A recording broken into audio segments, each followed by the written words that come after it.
Soy Eva Prada, directora de la Cámara de Comercio Británica en España, y es un placer daros la bienvenida al webinar de esta tarde sobre el plan de internacionalización empresarial desde una perspectiva estratégica. Lo vamos a hacer con la empresa socia UHI Fay & Co. Dejadme que os diga algo sobre la Cámara para empezar, por si hay algunas empresas que son nuevas en este tipo de sesiones. La Cámara es una asociación privada e independiente empresarial de empresas principalmente españolas y británicas, pero no solo. Y nuestra misión es velar por esa promoción de las relaciones económicas entre España y Reino Unido, especialmente en un momento histórico como este, en el que sabéis que hay una nueva relación, dada la reciente salida del Reino Unido de la Unión Europea.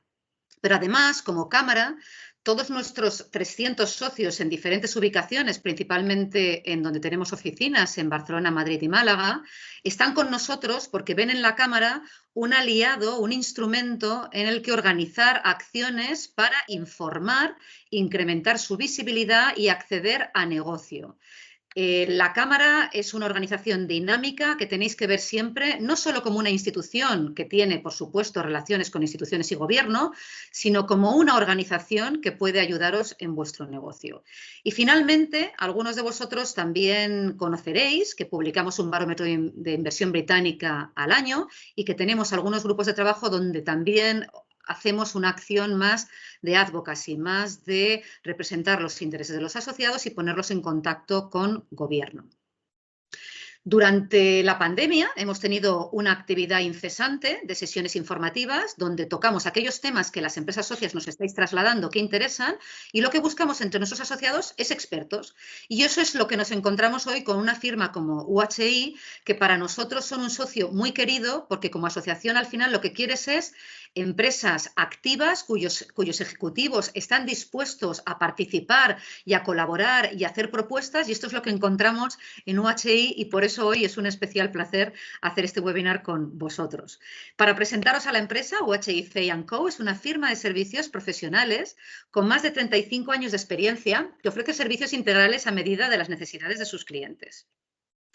Esta firma se fundó con una vocación de ofrecer estos servicios, lógicamente, con un alto nivel de calidad, siempre desde una perspectiva de servicios integrales, adaptándose a la medida de las necesidades del cliente y con un objetivo de establecer vínculos firmes en el que el cliente sienta que tiene unos asesores de confianza.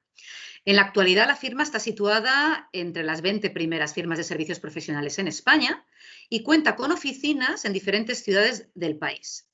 Internacionalmente, UHI está en más de 100 países, con más de 300 oficinas y más de 8.000 profesionales con equipos globales que pueden ocuparse de las operaciones transnacionales de sus clientes.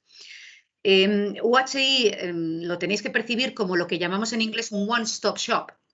Es decir, una firma de servicios integrales que puede asesorar a los clientes en asesoramiento legal, fiscal, laboral, auditoría, contable y de negocio, incluyendo el corporate finance y fusiones y adquisiciones, donde os vais a encontrar con profesionales especializados, como veréis hoy en los expertos que van a hablar, que conocen bien las materias en las que tratan y un equipo que os va a poder dar esas soluciones prácticas e innovadoras. Y con esto me gustaría ya dar paso al primer ponente, que a su vez presentará a los siguientes ponentes y al final dejaremos un espacio para preguntas que podéis hacer en el chat de la aplicación de Teams. Y así pues doy paso a Bernard Fay, socio director de UHI Fay & Co. Bernard, bienvenido. Eva, muchísimas gracias.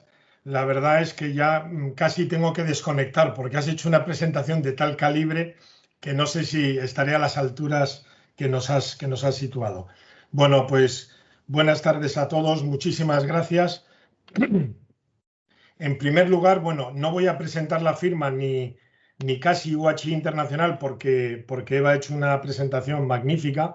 Nosotros queremos dar las gracias a la Cámara de Comercio Británica en España por siempre estar muy activos, siempre tenernos en cuenta.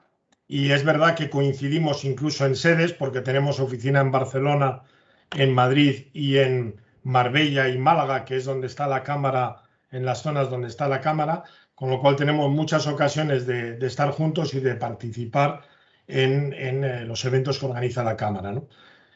Bueno, hemos elegido un tema que consideramos que que es interesante, que es el de internacionalización, pero no queríamos hablar solo los profesionales de España y por lo tanto hemos pedido a dos socios de UHI Internacional que nos acompañen en esta presentación porque creo que uno de los aspectos que diferencia a UHI de otras organizaciones es la proximidad que hay entre los socios. Somos una red modesta en tamaño, aunque estamos en 300 oficinas en 100 países, pero no somos una mega multinacional, pero estamos muy cerca de nuestros clientes y estamos muy cerca los unos de los otros. Y en ese sentido os quiero presentar que hoy va a hablar un querido cliente y amigo nuestro, Iñaki Arbulu, que está en pantalla ahora, que es el CEO y accionista significativo en Grupo Arbulu y un grupo de empresas verdaderamente ejemplar en muchos sentidos porque es una empresa muy ágil en la toma de decisiones, es una empresa que ha crecido mucho en los últimos años precisamente internacionalizándose, es una empresa que está en un sector tecnológico donde la innovación, la agilidad en moverse hacia el mercado, la cercanía a sus clientes a nivel internacional es fundamental. Entonces, Iñaki es el CEO, es una persona formadísima, es un cliente muy querido y muy apreciado por todos los equipos cuando trabajamos con él. Entonces, bueno, luego tendréis unas intervenciones de él que serán magníficas. Gracias, Iñaki. Quiero presentar también Inmaculada Domecq, Pitu para todos nosotros que la conocemos bien. Pitu es socia de nuestra firma, es abogada, es socia responsable del área fiscal y Pitu hoy nos va a explicar un poco la parte del proceso, digamos, que cubre los aspectos que hay que tener en cuenta desde el en fin, tipo legal, de corporate finance, de fiscal, las consideraciones que hay que tener en cuenta a la hora de un proceso de internacionalización. Quiero presentaros también a Andrew Timms, que es socio director de la oficina de UHY Hackett Young, que es la firma de UHI en Reino Unido, en Nottingham, conocido por todos por el fútbol antes y por Robin Hood, pero sobre todo porque es una zona de Inglaterra muy importante a nivel de logística, de estar centralizados en el medio del país, están muy bien situados. Y Andrew tiene además la característica de estar casado felizmente con una española y habla español. Cuando le dije que íbamos a hacer esta conferencia en español, pues no dudó en unirse a nosotros para darnos una perspectiva desde el Reino Unido. Y bueno, sin duda el Brexit es un tema que a todo el mundo suscita dudas y bueno, le hemos pedido a Andrew que nos acompañe también porque trabajamos mucho con la firma inglesa desde España. Y por último, os voy a presentar a Roberto Macho, que es socio director de UHI Macho y Asociados, con oficinas en Miami y en Buenos Aires. Es una firma líder, una firma muy internacional con la que trabajamos mucho porque el eje España, Miami y Latinoamérica funciona pues muy bien por muchas razones que seguro que Roberto nos va a explicar.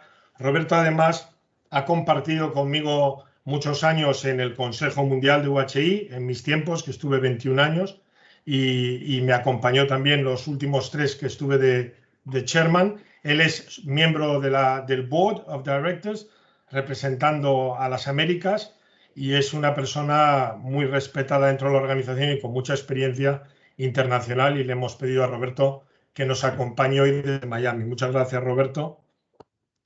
Y bueno, sin más preámbulos, luego iréis teniendo ocasión de hablar con todos. Yo voy a simplemente marcar un poco algunas consideraciones que considero importante a la hora de internacionalizar una empresa. Cuando hablamos de internacionalización, bueno, se puede entender en 3 etapas que culminan el proceso, desde la exportación inicial, tanto de bienes como de servicios, o la distribución, que sería, digamos, una siguiente fase donde hay mayor inversión, donde hay que tener en cuenta el canal de distribución, las relaciones con mayoristas o con minoristas. Pero nosotros, cuando hablamos o cuando queremos hablar de internacionalización, entendemos más la internacionalización con la implantación en otro país. Y esa implantación puede tener lugar mediante una adquisición, mediante un establecimiento y empezar y un crecimiento orgánico, mediante una fusión o incluso una joint venture que puede ser estratégica o puede ser de integración con otra empresa, ¿no?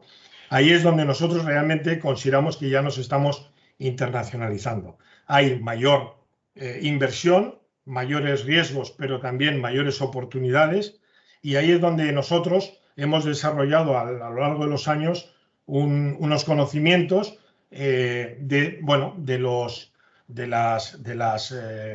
las ventajas y de las desventajas de este proceso y de, sobre todo, dónde tenemos que tener el ojo y dónde tenemos que tener cuidado. Pero bueno, son posibilidades enormes, permite a las empresas diversificarse geográficamente, incluso en sectores diferenciados. Creo que la experiencia ha demostrado, sobre todo en periodos de crisis, ha demostrado que las empresas internacionalizadas son más resilientes a la hora de enfrentarse a una dificultad, porque es difícil que todos los mercados se vean afectados a la vez. Y bueno, consideramos que es lo que está ahora mismo necesitada la economía española, ¿no? Digamos que en España se habla de 3 olas. La primera ola que hicieron las grandes multinacionales españolas, como Telefónica, Indra, Santander, BBVA, etcétera. Luego hubo una segunda ola de internacionalización, donde entraron otras empresas también de tamaño importante que fueron haciendo ese proceso.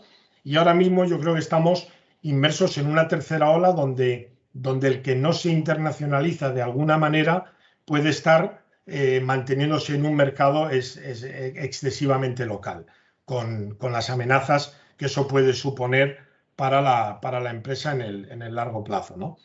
Creo que hay que elegir bien el destino, conocer muy bien el destino donde se va, analizar el sistema burocrático, arancelario del país, contar con el producto adecuado. En el caso de exportaciones, disponer de la capacidad productiva para responder a unos incrementos de demanda, disponer de un equipo y departamentos enfocados al objetivo, disponer de un asesoramiento especializado en procesos de internacionalización con capacidad global. Ahí nosotros como firma nos vimos también en la necesidad de internacionalizarnos. Lo hicimos a través de UHI Internacional. Fue la forma en la que nosotros nos internacionalizamos para poder ofrecer a nuestros clientes soluciones no solo en nuestro mercado local, sino en el mercado global. Definir bien la estrategia de entrada, asumir de que se trata de un proyecto de largo recorrido y asumir que la competencia y las oportunidades también se multiplican. Yo os quiero compartir un momento una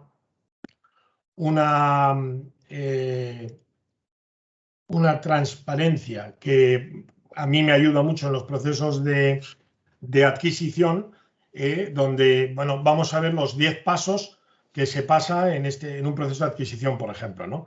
Y hemos puesto en rojo los momentos críticos y explicaré brevemente por qué.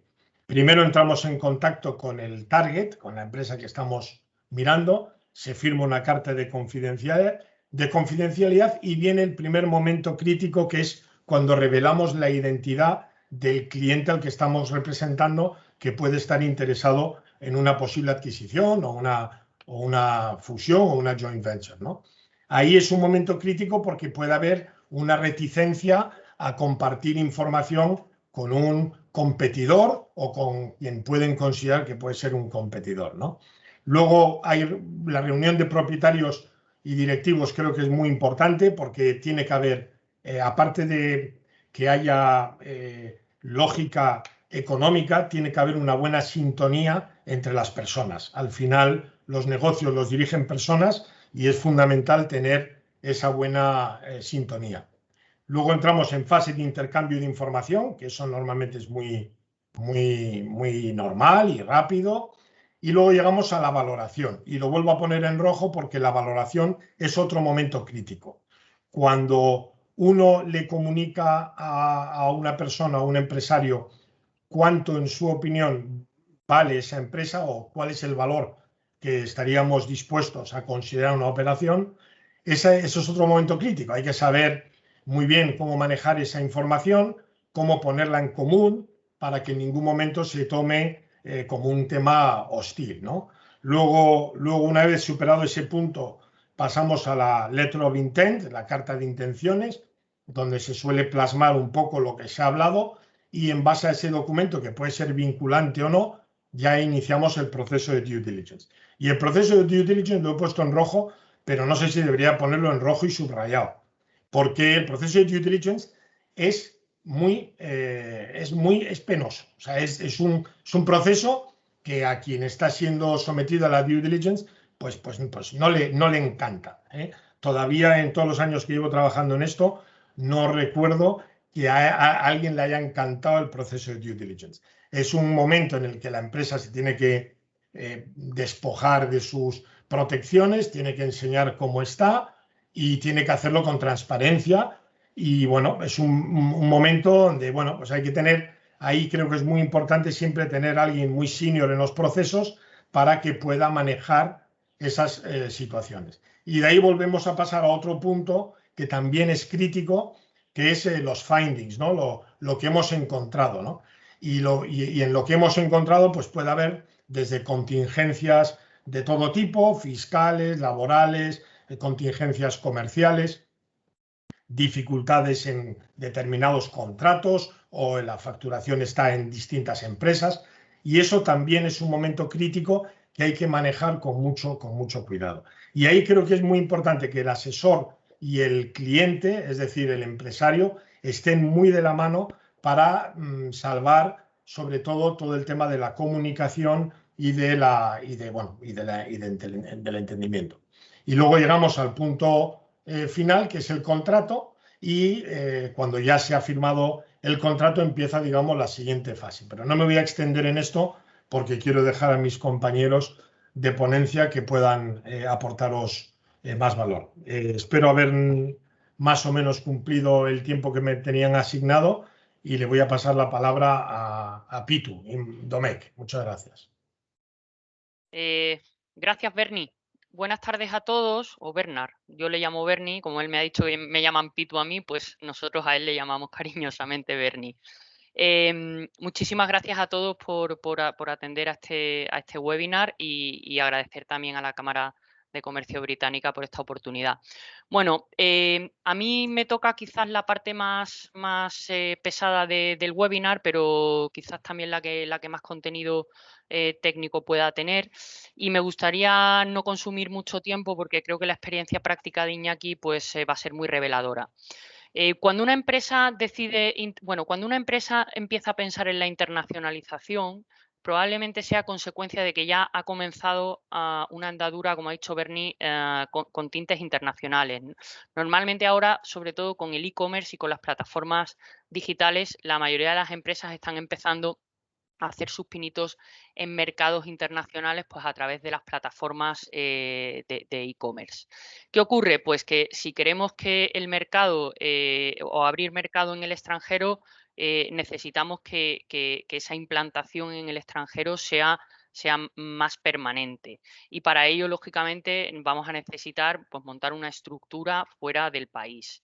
¿Qué beneficios aporta la internacionalización de las empresas a los distintos negocios? Bueno, lo más probable es que una empresa haya decidido internacionalizarse porque el mercado español se le ha quedado pequeño, o porque es un mercado que ya está muy maduro y no puede crecer en este mercado y decide dar el paso al extranjero. Entonces, los beneficios que reporta la internacionalización, pues suelen ser, bueno, en términos generales, desde luego las empresas ganan en competitividad, sin duda alguna. Al incrementar la cuota de mercado, pues incrementas los ingresos y las ventas, y surgen, lógicamente, como consecuencia de ello, pues nuevas oportunidades de negocio. Una vez que te internacionalizas al primer país, ya el resto suele ser normalmente mucho más sencillo, porque ya has aprendido cuál es el proceso y lo que sueles hacer normalmente es volver a replicarlo en otros países. Por tanto, yo creo que lo importante, una de las decisiones importantes es cuando decido internacionalizarme es a qué país me voy primero, ¿no? Y cuando tengo que tomar esa decisión de a qué país me voy primero, yo creo que hay varios factores a considerar. El primero de ellos, yo creo que debe ser el entorno geopolítico y económico del país. ¿Por qué? Pues porque lo normal es que cuando nos internacionalizamos a un primer país, busquemos un país similar al nuestro en materia económica y política. El segundo aspecto a considerar que es importante es, a la hora de elegir un país, es qué competencia tengo en ese país, ¿vale? Si el negocio que yo desarrollo es un negocio que está maduro o es un negocio que tiene recorrido. Una empresa que vende vino no es lo mismo que se internacionalice a Francia que se internacionalice a países como pueden ser Rusia o China, donde pues tienen probablemente mucha más cuota de mercado que la que pueda haber en Francia, donde es un país que internamente tiene un sector vitivinícola bastante potente, ¿no? Pero bueno, hay otros factores, es decir, también puede interesarte posicionarte en un mercado determinado, con lo cual ese es otro factor que incide en la toma de decisión de a qué país me voy a ir primero. Y luego otra de las decisiones importantes que hay que tomar es si me voy a ir solo, es decir, si esta aventura la voy a iniciar sola o voy a intentar hacerlo a través de un socio local. Y en estos casos, cuando normalmente cuando nos internacionalizamos con un socio local, bueno, pues tiene las ventajas de que el negocio ya está funcionando en el país de destino y tiene el inconveniente de que tienes que negociar y pasar por todo ese esquema que nos ha explicado Bernie desde el momento 1 hasta el momento que firmas el contrato, ¿no? Con lo cual, tanto una opción como la otra tiene sus pros y sus contras y lo que hay que hacer es evaluarlas. Por eso, a la hora de internacionalizarse, yo creo que es importante, una vez que se decide a qué país me voy a ir primero, ¿no? Pues tener una especie como de este plan de pasos, de tiempos y de cómo lo voy a hacer, ¿no? Y yo creo que para eso es importante, uno, contar con un equipo interno dentro de la firma y otro, contar con asesores, tanto desde del país con presencia en el país de origen y también con presencia en el país de destino, ¿no? Porque, bueno, al final contar con un asesor de confianza o de referencia que te pueda ayudar y acompañar en todo el proceso, pues se ha demostrado en la práctica que no solo acelera los procesos, sino que además lo suele hacer más eficientes. Bueno, centrándonos ya en aspectos puramente legales, ¿no? Cuando decido internacionalizarme, pues lo puedo hacer de diversas formas, jurídicamente hablando. Puedo decidir instalarme en el país de destino con una sociedad y ahí habrá que ver qué tipologías de sociedades y qué responsabilidades para los socios y para la propia sociedad tiene el marco jurídico del país de destino, o puede ser que decida primero abrir una pequeña oficina de representación que no necesita en la mayoría de los casos ninguna formalidad y a partir de ahí pues abrir una sucursal o convertir esa oficina de representación en una filial, ¿no? ¿Qué tengo que tener en cuenta a efectos legales? Pues, por una parte, yo creo que es importante que cuando nos internacionalicemos seamos conscientes de que existe normativa de comercio internacional que tenemos que conocer. O sea, tenemos que saber o contar con el asesoramiento en materia de aranceles, en materia de tráfico internacional, de contratación internacional, de los Incoterms. Son importantísimos en la negociación. Luego, ¿qué otras cosas son importantes? Si me voy a internacionalizar a China, por ejemplo, pues ya sé que necesito tener un socio local, es decir, no puedo irme yo a China a instalarme por mi cuenta, necesito ir acompañado de un socio local. Por ejemplo, en México, pues en México las sociedades unipersonales no existen, o sea que si me constituyo una sociedad en México, probablemente no pueda ser una filial 100% de mi sociedad matriz. La burocracia, otro aspecto importante, porque muchas veces es muy frustrante y a las pruebas me remito. España es un país bastante burocrático a la hora no de internacionalizarse hacia afuera, sino más bien al contrario. Y luego, importantísimo también es conocer la normativa reguladora que me aplica a mi negocio. Por ejemplo, si soy un negocio tecnológico, pues en España, por ejemplo, ya está vigente el impuesto sobre transacciones digitales, con lo cual tengo que tener en cuenta que si me quiero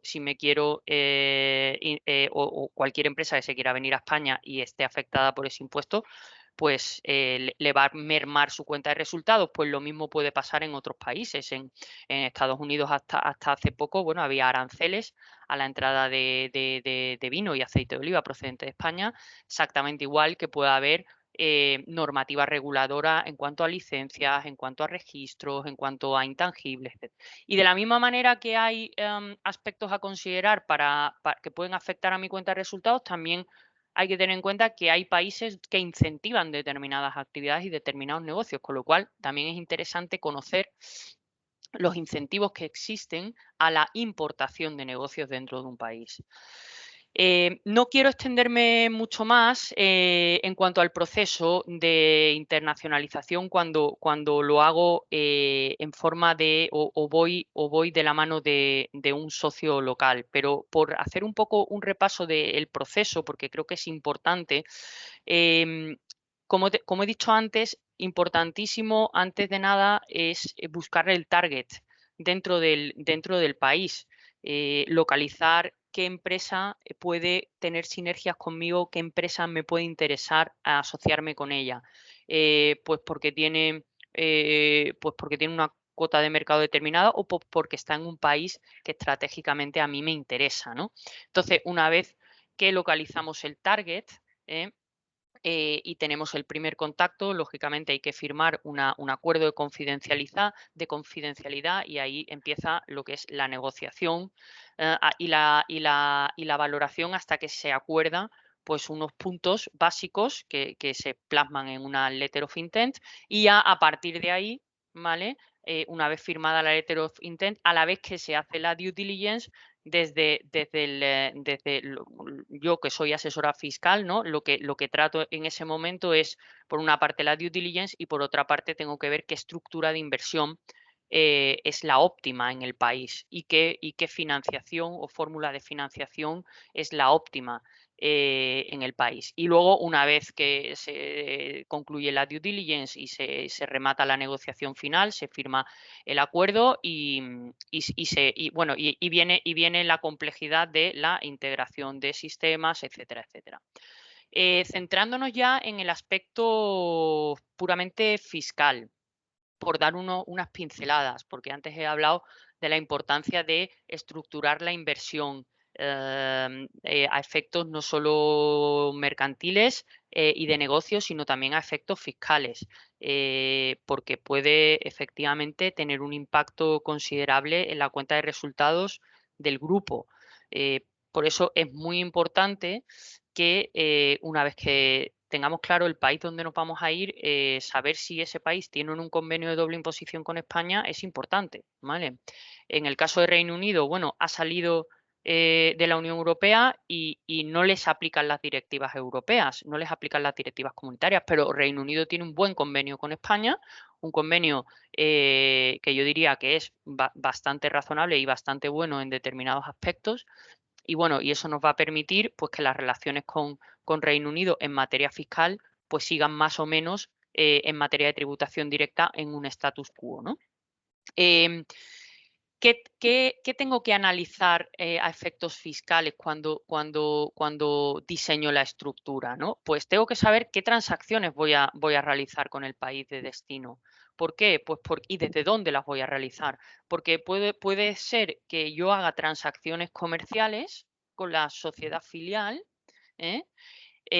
Pero también tengo que tener en cuenta que aparte de las transacciones comerciales, como yo puedo ser proveerle de producto o proveerle de servicios, o ayudarle o apoyarle en el desarrollo del negocio en el país de destino, también tengo que tener en cuenta cómo voy a gestionar el retorno de la inversión y qué impacto fiscal tiene, no solo en el país de destino de la inversión, sino también en el país de origen, en el país, en España en este caso, ¿no? Entonces, Bueno, ahí el diseño de una política de precios de transferencia, que siempre escuchamos hablar cuando hablamos de negocios locales, pues normalmente no es necesario, pero cuando nos internacionalizamos, disponer de una buena política de precios de transferencia es vital para optimizar al máximo los recursos y la estructura financiero fiscal. Y luego el retorno de la inversión, pues bueno, se puede hacer de muchas maneras y una vez y a la hora de diseñar la entrada también hay que tener en cuenta que en algún momento puedo tener una salida. Entonces, a la hora de estructurar la inversión hay que tener en cuenta no solo la entrada y el mantenimiento, sino también el impacto de una eventual venta. Comentar que es importante porque afecta directamente el cash flow de las empresas, los impuestos indirectos que puedan aplicar en el país de destino y los impuestos especiales si estamos en sectores como pueden ser pues, el sector de la energía o el sector del vino, ¿no? Por ejemplo, el vino en España pues tiene un tipo 0 de impuestos especiales, sin embargo, probablemente te vas a otro país, a Reino Unido, y en Reino Unido el tipo del vino no es 0, ¿no? Entonces, todos esos factores hay que considerarlos, los llamados impuestos verdes, que también pueden afectar a mi negocio. Todos esos factores hay que tenerlos en cuenta de una forma previa a la hora, ¿para qué? Porque me van a afectar a mi business plan y me van a afectar a mi cuenta de resultados. Y finalmente yo quería dar un par de pinceladas en temas de financiación, que bueno, simplemente decir que hay ayudas a la internacionalización de las empresas desde muchos organismos españoles e internacionales y a efectos laborales simplemente puntualizar que es muy importante si vamos a contratar personal en el país de destino, que seamos conocedores de la legislación en materia laboral, porque nos podemos encontrar con sorpresas. Y sin más dilación, yo le voy a dar paso a Roberto Macho, que creo que va a tratar un tema muy interesante, que son, cómo influye la cultura del país de destino en la internacionalización de las empresas. Roberto, te doy paso. Bueno, muchas gracias, Pitu. Gracias, Bueno, Roberto. aprovecho para, por supuesto, agradecer a UHY FEI y a la Cámara Británica por tenerme en este espacio y ojalá que me es muy grato para mí participar aquí con ustedes y ojalá que un poco mi experiencia en estos pocos minutos les agregue algo de valor que se puedan llevar de este webinar. Hoy, como decía Pitu, vamos a hablar de cuáles son los desafíos que genera la internacionalización, sobre todo a nivel cultural. Se imaginarán que este tema podría ocupar un seminario entero, pero lo vamos a hacer y nos propusimos hacerlo en 8 minutos. Por lo tanto, lo que voy a hacer son algunas pinceladas y con el propósito de que ustedes se lleven algunos alertas para tener en cuenta. No es que de aquí van a saber, obviamente, todo de lo que implica cómo se superan las barreras culturales, pero sí algunas cosas que me parece interesante que ustedes conozcan, quizás algunas se las imaginarán, pero bueno, ojalá que sea posible que de estos breves minutos se puedan llevar algo que sea de valor. Voy a compartir un slide con ustedes y mientras voy compartiendo el slide les voy contando que este slide en realidad, por favor díganme si lo ven, creo que sí. Este slide en realidad fue inspirado en una transacción en la cual nosotros intervinimos hace ya unos años atrás, en el cual una compañía americana se estaba integrando verticalmente y estaba negociando la compra del paquete mayoritario de uno de sus proveedores. Fue un proceso complicado, fue un proceso tenso, como muchas veces sucede, y realmente la negociación se estuvo por romper en varios de esos hitos que tan claramente manifestaba Bernie hace un rato.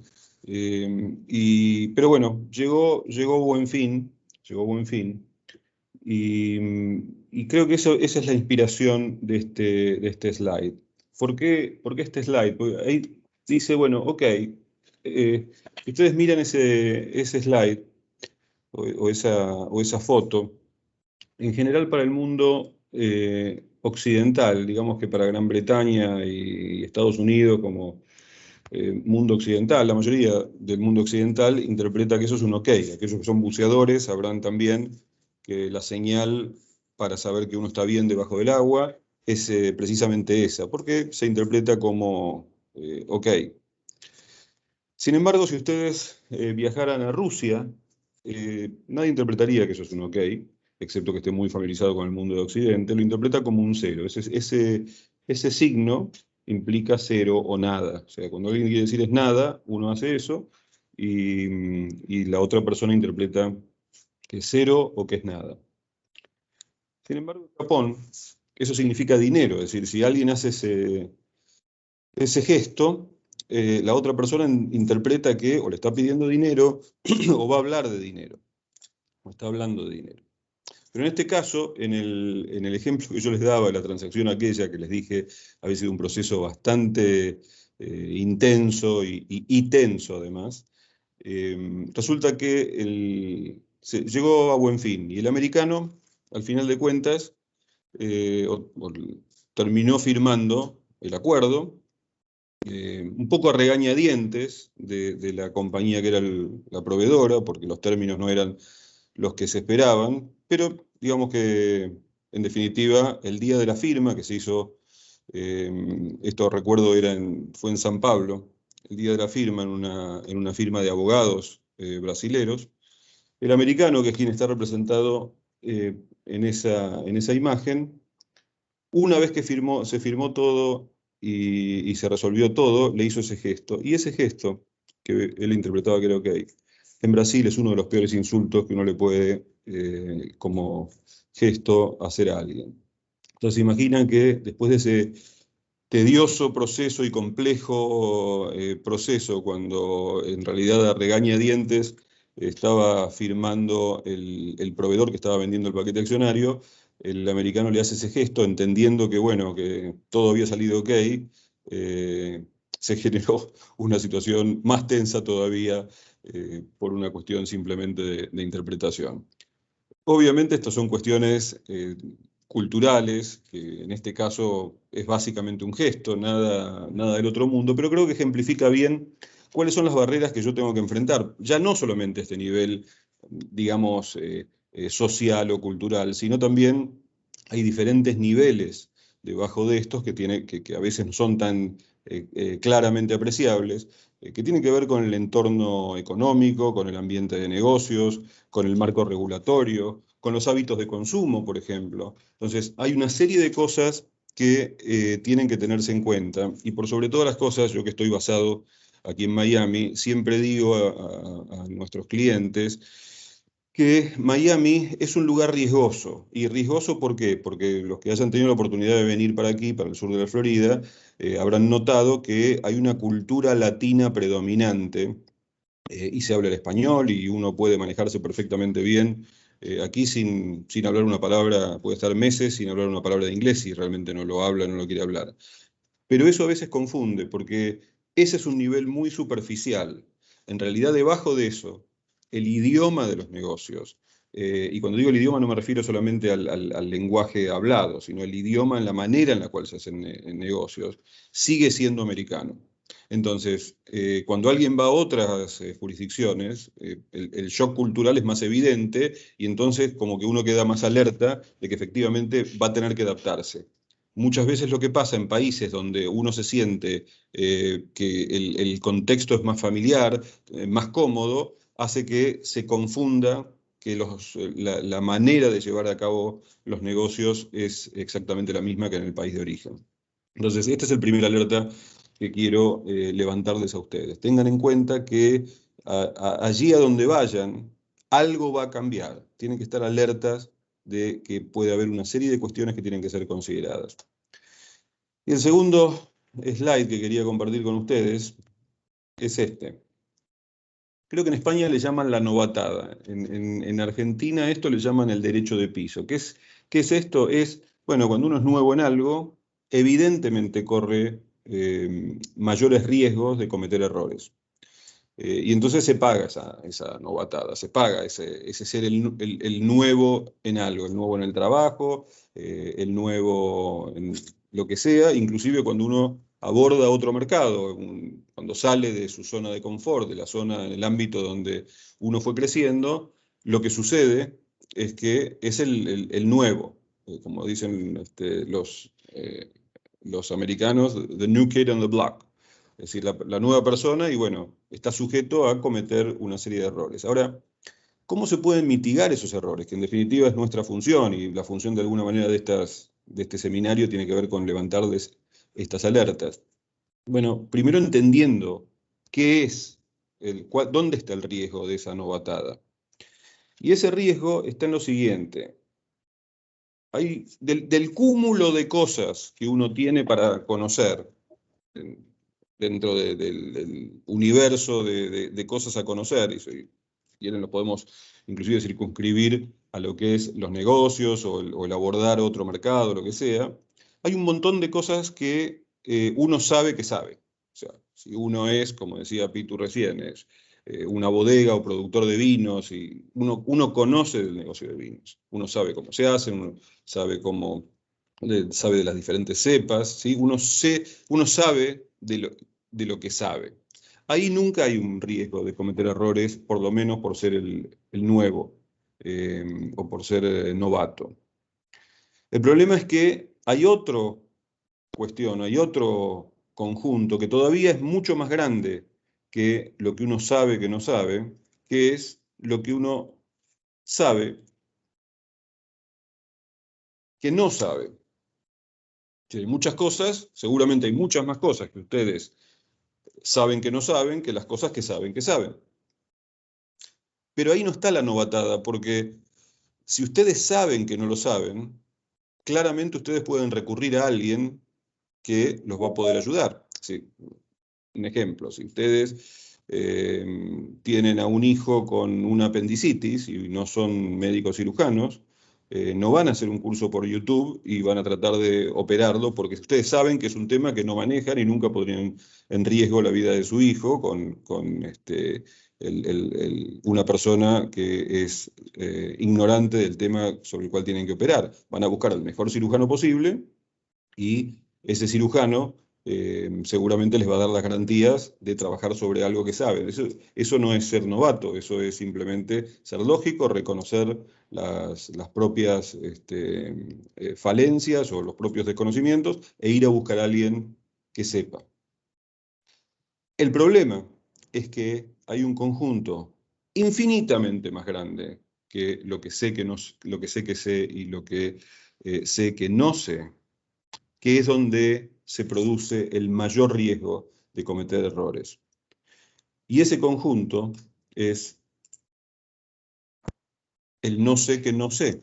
Hay un conjunto infinitamente más grande de temas que en general uno no sabe que no lo sabe. Y cuando no sabe que no lo sabe, es ahí donde se incrementa muchísimo el riesgo de cometer errores muy profundos. ¿Por qué? Porque no sabe que hay algo que no sabe, y por lo tanto tampoco puede recurrir a alguien que lo oriente en esas cuestiones. O sea, yo, como decía antes, si yo sé que tengo que operar a mi hijo de una apendicitis, voy a buscar al mejor cirujano que pueda conseguir.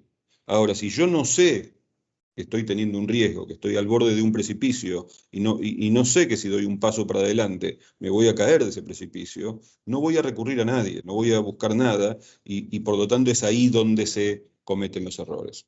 Muchos de estos errores tienen que ver con creer que la situación con la cual creció, en el ambiente en el cual se desarrolló, es la misma que en los lugares donde se va a ir a penetrar en otro mercado, o abordar o instalar una empresa, o comprar alguna compañía. Este es el principal problema que yo he visto a lo largo de mis años de experiencia apoyando empresas a internacionalizarse, que es donde se cometen la mayor cantidad de errores. Ahora ustedes me dirán, bueno, ¿y ahora que sé esto, de qué me sirve? Porque igual hay un montón de cosas que no voy a saber que no sé. Bueno, yo creo que el takeaway de esto es que siempre, y lo mencionó Bernie y lo mencionó también Pitu, es imprescindible encontrar en el mercado al cual ustedes, el cual ustedes van a abordar, lo que nosotros llamamos Trusted Advisor, una persona que los pueda acompañar, pero que los pueda acompañar de una manera holística. ¿Y con esto qué quiero decir? A veces no es tan fácil encontrar a ese rol dentro de los asesores. ¿Por qué? Porque muchas veces, y hay mercados, por ejemplo, el mercado de los Estados Unidos, donde hay un alto nivel de especialización. ¿Y eso qué implica? Ustedes irán al contador y el contador los va eventualmente a asesorar adecuadamente sobre temas contables e impositivos. Y el abogado los va a asesorar sobre temas legales. No sé, alguna agencia de permisología los va a asesorar sobre temas de permisos. Pero por encima de eso, dado que son como compartimentos estancos, es importante tener a alguien que juegue ese rol del ser, para aquellos que saben de fútbol americano, un quarterback, aquella persona que mira toda la cancha y le tira la pelota a quien corresponda para que luego convierta. Esa persona es el Trusted Advisor y aconsejo fuertemente que esto suceda, porque es la única manera de que ese rojo que se ve ahí en este momento en la pantalla, cada vez pase más al verde, que ese es el objetivo. ¿Sí? Nunca se van a convertir en expertos de eso, pero sí probablemente en la medida que nosotros colaboremos de que cada vez en ese universo de cosas haya menos rojos y esos rojos pasen más al verde, los vamos a estar protegiendo y vamos a estar mitigando el riesgo que tienen ustedes de cometer errores graves, que a veces implican mucho tiempo o mucho dinero en haber no previsto quizás alguna circunstancia. Espero que hasta esto haya sido de interés de ustedes. No quiero excederme en el tiempo que tenía estipulado. Y bueno, creo que me pasé un poco del tiempo, así que dejo a ustedes en manos, inmejorables manos, de Andrew, que es quien me continúa en esta exposición. Así que, Andrew. Roberto, muchas gracias. Muchas gracias. Bien. Bueno, soy Roberto, ¿estás todavía compartiendo? No, ok. Bueno, soy Andrew Timms, el director general del despacho de UHY en Nottingham, en Inglaterra. Gracias, Bernardo. Yo hablo un poquito de español porque estoy casado con una jerezana. Y en UHY en Inglaterra yo no soy único en esta cosa, porque también nuestro director general de Londres tiene mujer española. Entonces tenemos muchas conexiones con España y sobre todo con UHY FEI, con la cual trabajamos con clientes en común y lo vemos mucho. Bueno, me voy a decir algunas palabras sobre el Brexit y el impacto hasta ahora. Y me voy a decir tres cosas, que el Brexit, sí, el primero es el Brexit y sí está causando problemas en este momento. Dos, es porque yo espero que estos problemas sean cortos y a lo mejor no tan graves como parece. El tres es que Inglaterra todavía es un gran país por hacer negocios, por supuesto, y Nottingham es la joya en la corona. Y me voy a hablar un poquito de Nottingham y cómo UHY Hackett Young de Inglaterra está perfectamente colocado por ayudaros en todas vuestras necesidades, ¿vale? Entonces, ¿por qué Brexit está causando problemas ahora? Eso para mí está escrito perfectamente en el artículo 50 de la Tratado de Lisboa, donde dice que si un país quiere salir del bloque, debería hacerlo dentro de 2 años. Mira, nosotros lo hemos llevado 40 años de integración y un comentador ha dicho que a lo mejor han hecho un error y en lugar han obligado a poner un 0 después del 2 y en lugar de decir 2 años debería haber dicho 20 años, que será por supuesto mucho más organizado, con mucho menos estrés. Y de verdad en este momento hay una lista muy larga de cosas que no van muy bien, la pesca, el norte de Irlanda, mucho jaleo con papeles en las aduanas, problemas con los expats que viven en España y otros países en Europa. Pero yo espero que vamos a solucionar estos problemas bastante rápido, porque aunque que los políticos van a hablar de Brexit por años y años y en la prensa siempre vamos a escuchar cosas negativas del impacto del Brexit, al nivel de los entrepreneurs, negociantes, banqueros, a los que le duele de verdad en el bolsillo, ellos van a encontrar soluciones de estos problemas lo más rápido que pueden. Y eso es lo que vemos ahora con exportación. La exportación a Europa bajaba una barbaridad justo después del Brexit, pero ahora está subiendo y lo que escuchamos de nuestros clientes y que está mejorando la cosa, pero todavía es temprano. Cuando ves los efectos del Brexit a largo plazo, bueno, me suena del primer ministro chino que se llamaba Zhou Enlai. Y un día un periodista le preguntó a él qué pensaba él sobre el impacto de la Revolución Francesa. Y él ha dicho, demasiado temprano decir. Bueno, yo espero que no tengamos que esperar 240 años para ver lo que son los impactos del Brexit. Yo espero que va a ser mucho más corto de eso y que superamos estos problemas. Porque para mí, el futuro de Inglaterra está muy con Europa.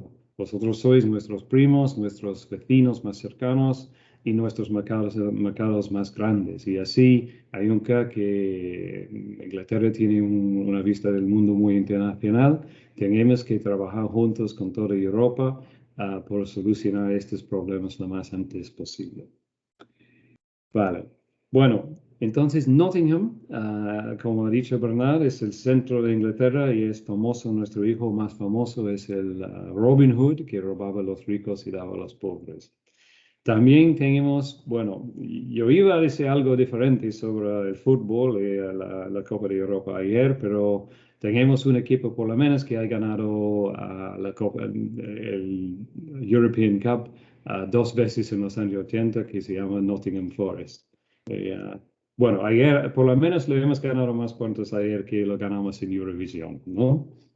Bueno, en Nottingham tenemos una economía muy fuerte, tenemos muchas empresas muy grandes internacionales ahí en la región, que Rolls-Royce, el JCB, Experian, Capital One, Boots. Tenemos 2 universidades de clase mundial. Nosotros tenemos mucho tech, muchos startups, video games industry. Y también, como estamos en el centro de Inglaterra, la red de distribución de Nottingham y todo alrededor está muy bien colocado. Y entonces es un buen sitio para venir a investigar y hacer negocios. Y lo que yo tengo que decir es que el UHY Hackerian en Inglaterra, nosotros tenemos 23 despachos en toda Inglaterra que pueden hacer todas las cosas, por ejemplo, que Pitu ha hablado de cómo hacer negocios en otros países. Nosotros hacemos todo esto, la consultoría, y podemos ayudar a todos vosotros a hacer negocios en Inglaterra con nuestro red profesional de contactos y nuestros servicios de consultoría. Bueno, entonces yo espero que los efectos de Brexit sean más cortos que se parece. Yo soy muy optimista por el futuro de negocios entre Europa e Inglaterra y espero que me has entendido, porque la mayoría del español que he aprendido yo fue en la feria de Jerez con una copa de tío Pepe en mi mano, ¿vale? Bueno, yo le paso a Iñaki Abulu, que va a hablar sobre la internación del grupo Abulu. Iñaki, gracias. Gracias, Andrew. Muchas gracias primero a UHY por poder participar en esta webinar y ofrecer mi caso como un caso, yo creo que de éxito, en el que, como veréis, me ha acompañado durante todo este viaje de internacionalización UHY, y veréis por qué, ¿no? Os voy a compartir la presentación. Creo que la estáis viendo. Lo primero que me gustaría decir, nos han ilustrado en los distintos aspectos que es la internacionalización y las dificultades que vamos a encontrar en todo este proceso, pero hay que sacudirse un poco todas estas limitaciones y al final internacionalizarse es un disfrute, ¿no? Hay que divertirse y es una tarea apasionante, como hacer negocios en general, sin internacionalizarse, pero es parte de eso, ¿no? Los problemas están ahí y lo importante es, bueno, pues estar bien asesorado, como nos han dicho, buscar el acompañante adecuado, pero bueno, eso en general yo creo que es en la vida, ¿no? Vamos a ver. Os voy a introducir qué es Grupo Arbulu. Somos un grupo de empresas de electrónica naval y comunicaciones satelitarias, soluciones tecnológicas para las flotas de buques mercantes, de buques pesqueros y de embarcaciones de recreo en sus distintas necesidades, todo lo que requiere el puente de gobierno de un barco. En nuestro proceso de internacionalización empieza con Nautical, que es la empresa fundada por mi padre en el año 69 en Canarias, y a partir de ahí crecemos en la península, en España, y vamos expandiéndonos internacionalmente siguiendo a nuestros clientes. Como muchos procesos de internacionalización, es simplemente, y lo digo así, acompañar a tus propios clientes en sus necesidades allí donde van, ¿no? Eso es Nautical, una empresa muy orientada a la flota pesquera española, atunera y arrastrera, muy importante a nivel internacional, y eso nos permite tener un conocimiento de las dificultades en la internacionalización, con muchos errores, con muchas dificultades, y a partir de ahí vamos incorporando distintas empresas dentro del grupo, bien mediante adquisición o bien creciendo e implantándonos en muchos sitios. Tenemos el domicilio social y fiscal de la empresa, del grupo, en Madrid, pero estamos, como veréis más adelante, en muchos más países. Esta es nuestra historia. Nautical, fundada en el 69, pero la constitución del grupo como tal y el proyecto de internacionalización incorporando a nuevas empresas empiezan al año 99, ¿no? Y a partir de ahí, sin querer entretener en esta presentación, no es el caso, pues vamos expandiéndonos bien mediante la adquisición en empresas en España o bien fuera, y a su vez potenciando el crecimiento de cada una de ellas. Pasamos por Crame, que era una empresa del sector con mucha solera, Marine Instrument, una empresa tecnológica y de innovación e I+D establecida en España, que la constituimos en conjunto con un socio en el 2003. Bueno, en el 2008 incorporamos a AG Hempel, dedicada a la flota de buques mercantes. El mismo año, SMD, empresa sudafricana, eCube, empresa en Palma, pero fundada por ingleses, con filiales en varios sitios, como veis ahí. Y en el año 2013 fusionamos a Hempel y Crame. Y como veis aquí, y es un poco el caso que he querido traer hoy, a través de AG Hempel invertimos en UK a través de una empresa que hemos adquirido, que más adelante os mencionaré, que es Charity & Taylor. Bueno, empresa danesa, Naftin, Holsat francesa, Silenmar cántabra, radioelectrónica en Namibia. En fin, hemos seguido todo este proceso de nuestra historia y es un no parar. Nuestro objetivo es seguir creciendo y seguir haciendo posible nuestro objetivo de ser empresa líder a nivel mundial en electrónica naval, pero manteniendo la idiosincrasia y la autonomía e independencia de cada una de las compañías. Esta es la foto de conjunto. Veis que algunas de las empresas se dedican más en el sector de buques mercantes, otras más en el sector de pesca y otras más en el de megayates o superyates, pero todas ellas se dedican a electrónica naval. Aquí veis la proporción en la que participamos en cada una de ellas. En algunas somos socios 100%, en algunas siempre mayoritarios, pero tenemos un 60, un 70, veis que en Holsat es un 73, la empresa francesa. Bueno, aquí nos adaptamos a las necesidades. Esa mención que se hablaba antes de cuál es el proceso de internacionalización y los procesos de negociación, pues lo importante es que tenga sentido para el negocio. Todo lo que hagamos en nuestra internacionalización tiene que estar orientado, y el asesoramiento que recibamos de nuestros asesores tiene que estar orientado a cuál es nuestro objetivo en nuestro negocio, que en definitiva es atender a aquellos clientes sobre lo que sabemos, ¿no? Como bien decía Roberto hace un rato. Nos surge una posibilidad que es invertir en Gran Bretaña y esa oportunidad nos surge a través de Charity & Taylor, que es una empresa que el fundador bueno, no tiene sucesor y pretende, bueno, pues tiene la posibilidad de venderlo, ya tiene una edad y tiene otros negocios, ¿no? Y eso para nosotros, y eso se produce en muchos sectores, es una oportunidad.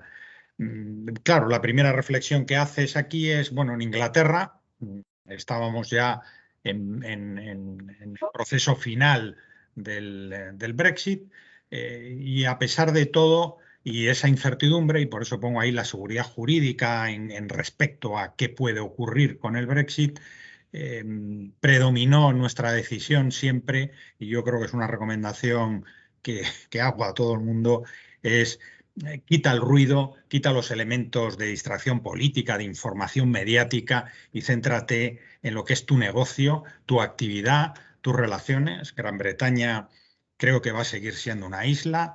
Gran Bretaña, aunque no lo quieran, sigue siendo Europa, algunos me refiero, y por lo tanto, y siempre va a ser, como buena isla, un jugador, un player en nuestro sector marítimo, con una visión internacional, porque está en el ADN de Gran Bretaña, y donde hay, por lo tanto, una industria, armadores y un mercado doméstico. Por lo tanto, no nos cabía la menor duda que más allá de la situación política, las situaciones de tratados internacionales, Gran Bretaña era una apuesta clara para nosotros y era algo que necesitábamos en nuestra expansión internacional.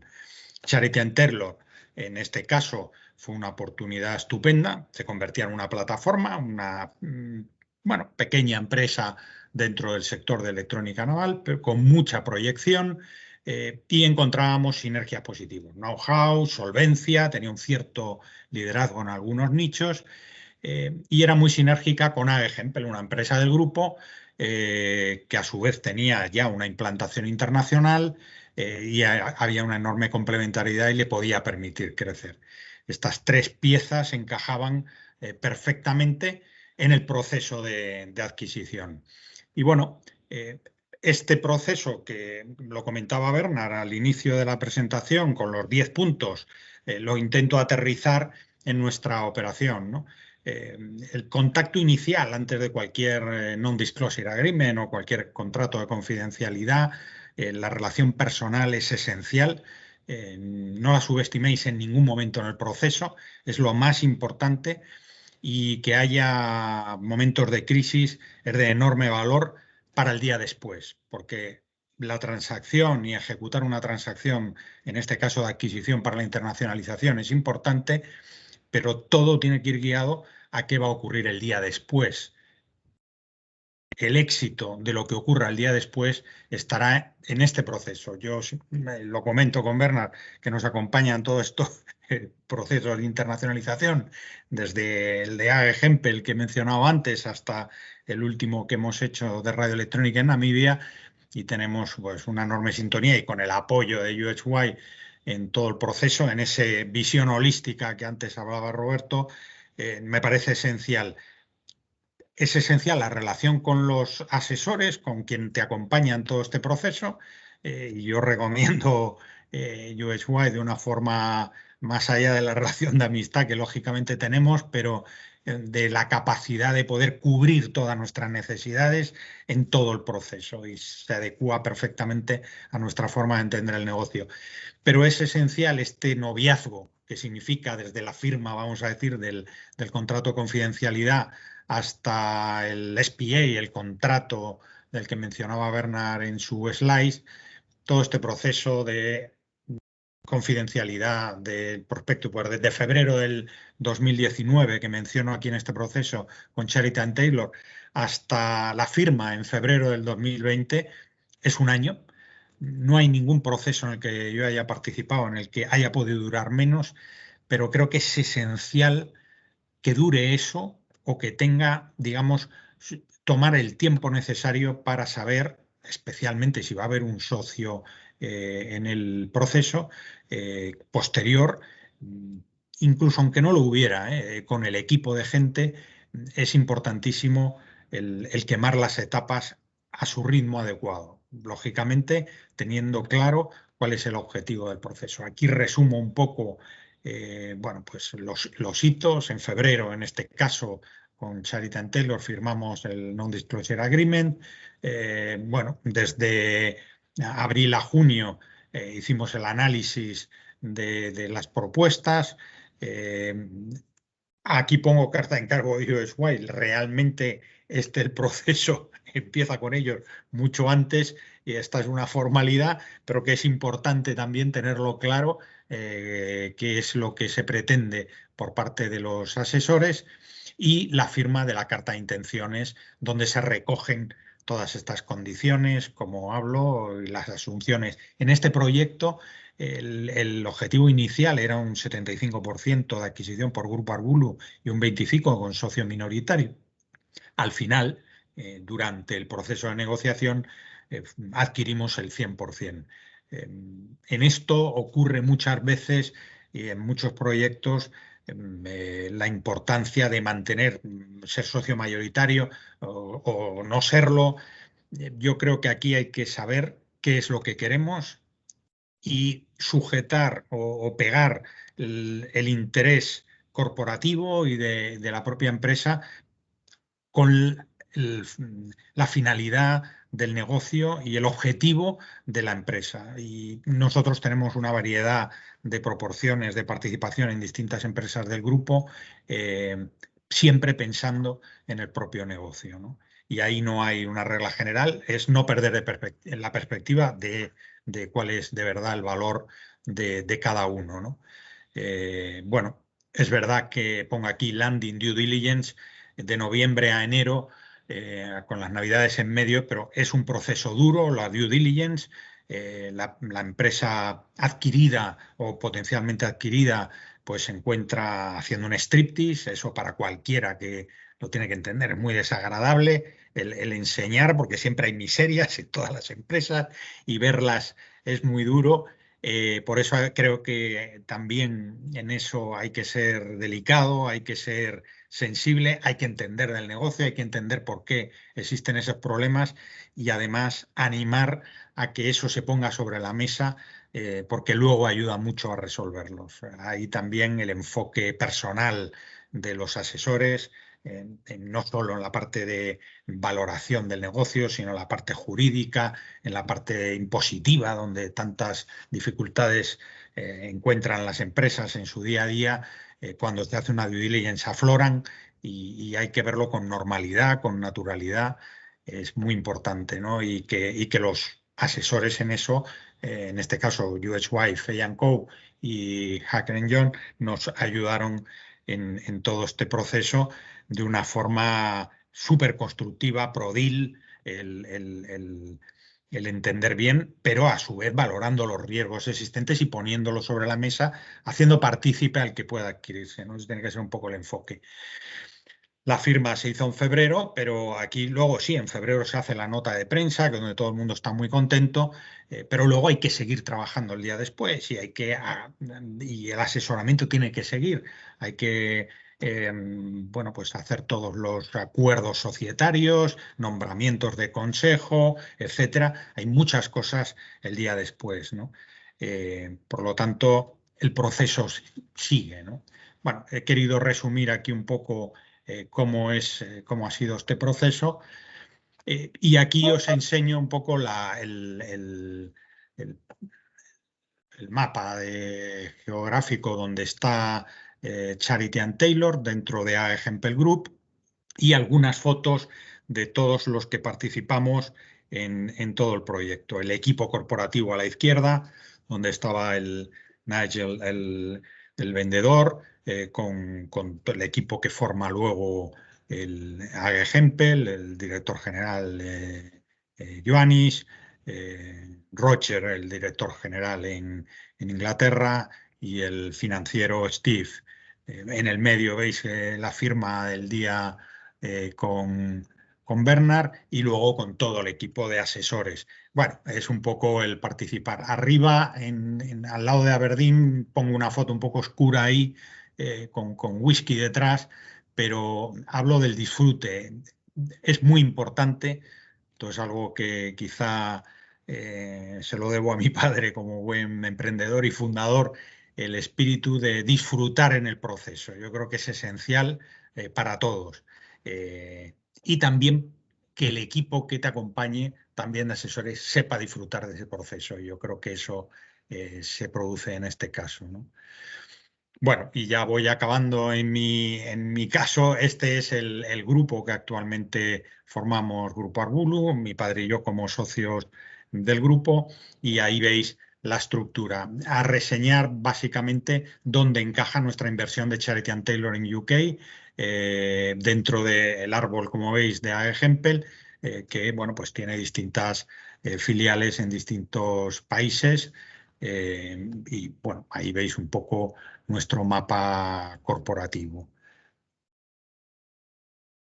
Esto es importante reseñarlo porque en cualquier proceso de internacionalización tiene que tener sentido, no solo desde el punto de vista de negocio, sino luego cómo nos vamos a organizar.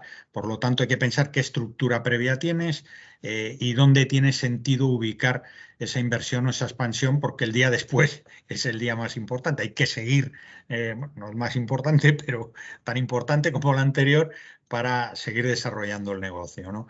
Y ahí pues os pongo la inversión de Charity & Taylor dentro de AG Hempel, y donde el managing director, Ioannis, pues es quien gestiona el grupo en su conjunto, ¿no? Y un equipo dentro de la holding, en este caso, que pivotamos todas estas inversiones, pues yo sugiero que sea un equipo muy pequeño, muy polivalente, apoyado en asesores que sepan incluso lo que no sabemos y que acepten que no saben lo que no saben, como decía bien antes Roberto, que me ha parecido muy ilustrativo, ¿no? Pero intentando minimizarlo. Este es nuestro mapa. Bueno, ver que estamos en más de 22 países en este momento. Este es un viaje iniciado pues, desde el 69 y, digamos, potenciado a partir del año 2000. Y bueno, pues estamos en España a través de muchas empresas, como veis, Nautical, Silecmar, Marinistum en AG Hempel, eCube, pero bueno, estamos en Italia a través de eCube, en Holanda a través de AG Hempel, en Dinamarca a través de Naftim, en Francia, Taiwán, Mauricio, en fin, en estos 22 países que veis aquí representados, y somos capaces o pretendemos gestionarlo a través de empresas muy orientadas a cada nicho de mercado, muy especializadas y muy cercanas al mercado. No crear grandes estructuras donde las decisiones se toman en un despacho lejano a los clientes. Las decisiones tienen que estar muy pegadas al cliente y bueno, con un equipo de gente que veíais antes en la pantalla anterior, pues muy, muy implicada en nuestro negocio, ¿no? Bueno, y esta es, espero haber sido ilustrativo y bueno, pues aquí no hay reglas generales, pero bueno, creemos que es una forma de abordar la internacionalización donde no hay que tener miedo y donde hay que disfrutar de ese viaje en el que se cometerán errores, como es lógico, de los que hay que aprender, pero en los que creo que se puede disfrutar enormemente bueno, y se encuentran muchísimos amigos en este viaje y es un verdadero placer poder viajar por el mundo, ¿no? Entonces, bueno, pues yo animo a todo el mundo a que se internacionalice y es mucho más fácil de lo que parece. Pues muchas gracias y a vuestra disposición para cualquier pregunta. Bueno, gracias, Iñaki. Nos ha dado una clase de emprendimiento. Perdonad porque veo que tengo un poquito de eco, no sé si es molesto para los asistentes. ¿Se me oye bien? Se te oye bien, sí. Bueno, muchísimas gracias a todos. Realmente creo que las sesiones han sido enormemente interesantes. La tuya habrá gustado especialmente porque al final ya sabes que hay que tener una autoridad para hablar de algo, entonces una cosa es asesorar y otra cosa es ejecutar. Pero creo que hemos dado fe de lo que decíamos al inicio cuando presentábamos a la empresa, que al final es un trabajo en equipo, que al final tiene que haber una relación, que es un viaje largo. Me ha gustado que le pusieras entusiasmo. En los momentos que corren el entusiasmo escasea y en el mundo empresarial hace falta, porque realmente sois vosotros los que al final hace que el país siga adelante, ¿no? Hay un turno de preguntas, veo que no hay ninguna pregunta, entonces me voy a lanzar yo a hacer una primera a Iñaki y tengo también alguna más que hemos ido pensando para el resto de los ponentes. Iñaki, ¿en qué manera ha ayudado a tu grupo de empresas la diversificación resultante de esta estrategia de internacionalización?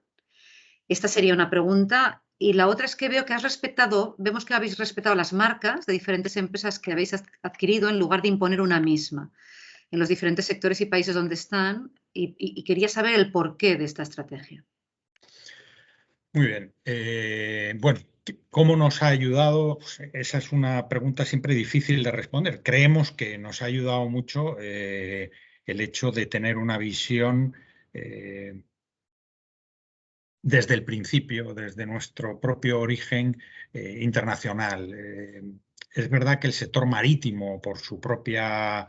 El mercado marítimo es internacional per se, ¿no? Son buques que se mueven o bien para pescar o bien para transportar mercancía o bien por placer en megayates, con lo cual la internacionalización es parte de ese mercado y por lo tanto una empresa local limitada a ese mercado, pues bueno, pues puede tener un crecimiento, pero te quedas muy...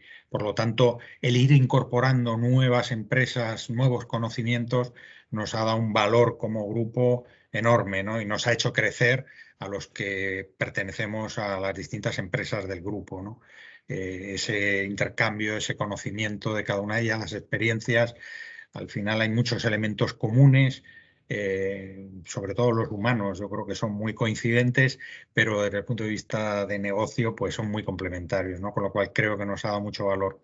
El mantener cada una de las marcas, cada una de las empresas, viene por la filosofía de entrepreneur, de empresario, que hemos querido imprimir siempre en nuestra inversión. En vez de hacer un grupo donde hablamos de sinergias, que es economías de escala, reducir estructuras, en fin, despedir, en fin, todas estas cosas que a veces no queda otro remedio que hacer en determinados sectores o determinados momentos de la vida de las empresas que son muy dolorosos, pero lo más importante para nosotros en las sinergias es generar ingresos, generar capacidad de poder atender a nuestros clientes y por lo tanto estar muy cercanos a ellos.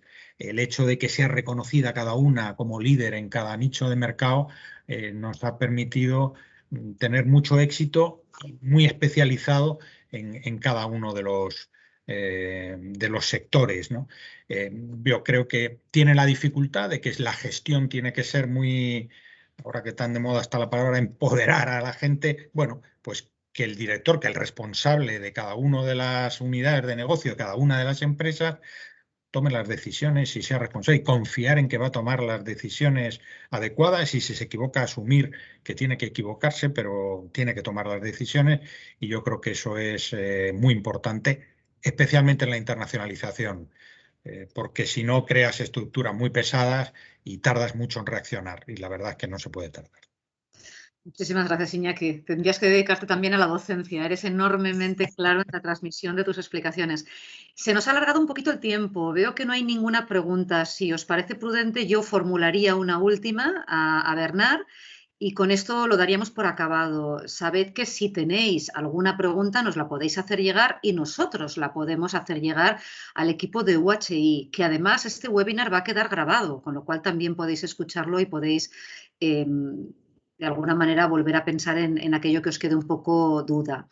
La pregunta que quería hacerle a Bernard para acabar es, has hablado, Bernard, de que hay algunos momentos en los que en la negociación puede haber una ruptura, ¿no?, provocada por alguno de los puntos críticos a los que has aludido en tu presentación y quizá después de tanto entusiasmo vamos a pensar un poco en cómo se reconducen esos puntos críticos, qué se debería de hacer en tu experiencia para poder reconducir esa situación y con esto daríamos por cerrado el webinar.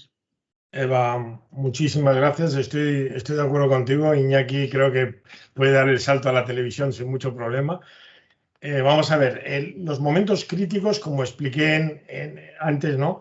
Se dan en estos procesos porque estás hablando de valor, estás hablando de contingencias que puedes encontrar. Entonces, yo creo que ahí un consejo que yo daría es que distinguir un poco, proteger un poco al principal, ¿no? Entonces, en nuestro caso, por ejemplo, cuando trabajamos con Iñaki, dejarle a él un poco que sea él que en un momento dado puede entrar a tender puentes, ¿no?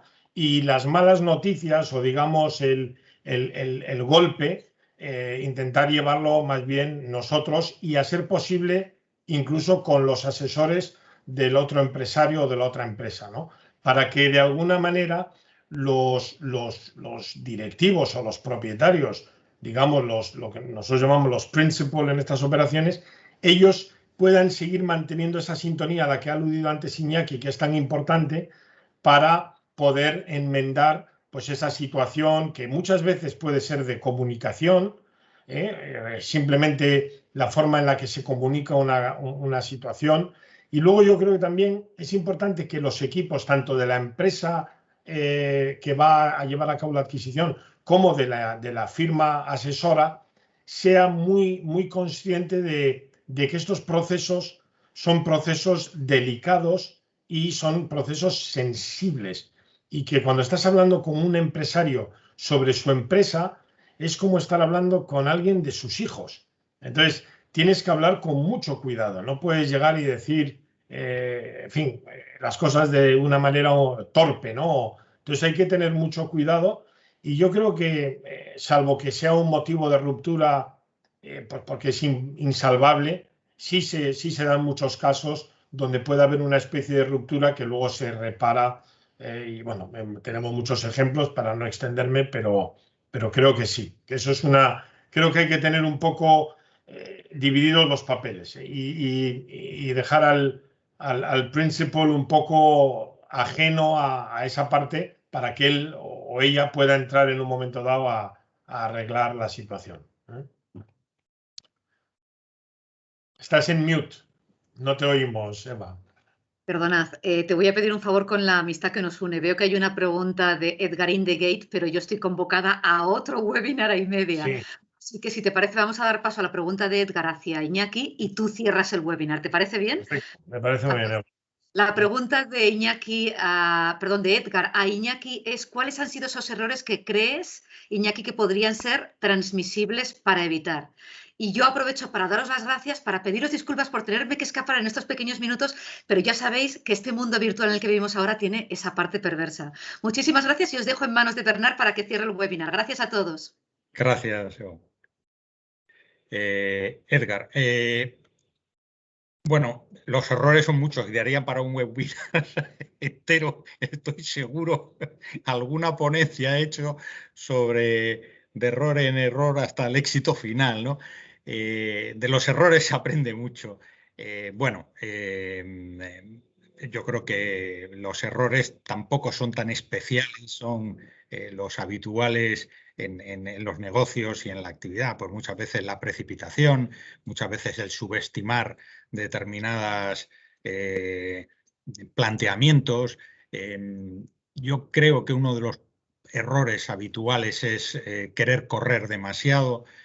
Creo que hay que dejar, yo creo que algo que hemos aprendido en todo este proceso de internacionalización, en estas 12 empresas, 9 más las que se han incorporado a través de empresas del grupo.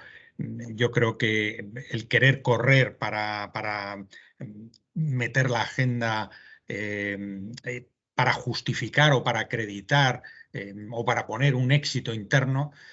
Hay otro error que nosotros al principio incurrimos y es involucrar a todo el equipo en estos procesos.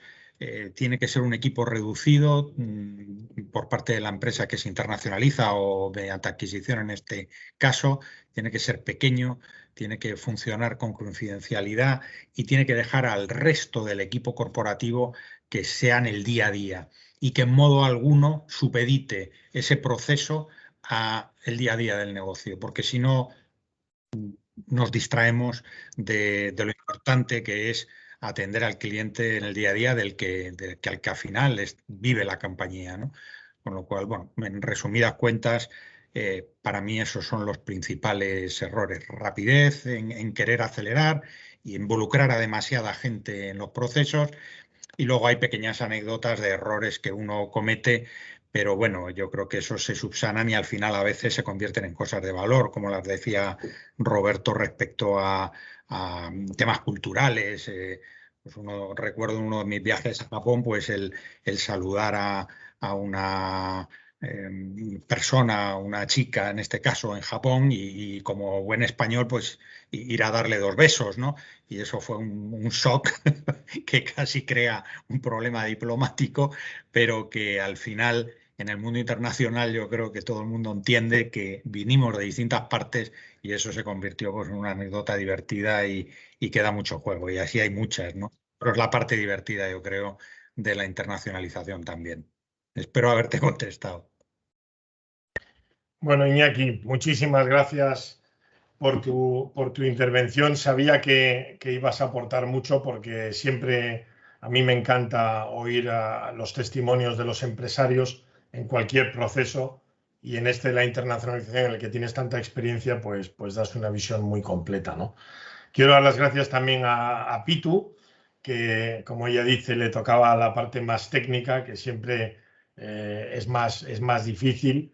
A Andrew Timms de Nottingham por acompañarnos y por hacer el esfuerzo de hacer su presentación en español, en un español magnífico, Andrew. O sea que, y bueno, y que no nos olvidemos que Nottingham está muy bien posicionado ahí en el centro de Inglaterra. Y a Roberto, que le toca presidir ahora un evento de la reunión de UHI en las Américas y que ha hecho el esfuerzo desde Miami por estar con nosotros. A todos vosotros, a todos los que han asistido, muchísimas gracias y esperemos que esto os haya aportado valor en esta tarde del jueves. Gracias a todos y buenas tardes.